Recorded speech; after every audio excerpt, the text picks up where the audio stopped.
আসসালামু আলাইকুম বন্ধুরা, কেমন আছেন সবাই? ডেলি ব্লগে আপনাদেরকে স্বাগতম।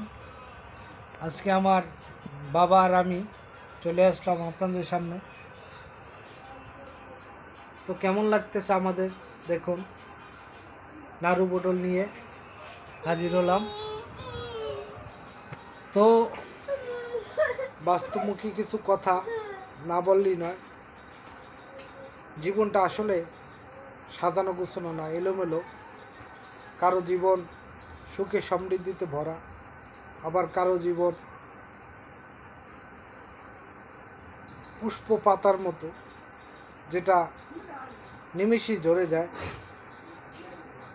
এই হাসি কানা সুখে দুঃখের মাধ্যমে যদি যে কোনো যার যার স্থান থেকে জীবনটা সাজাতে পারি সুন্দরভাবে, তাহলে হয়তো বা আপনার জীবনটা আরও সমৃদ্ধিশালী হবে।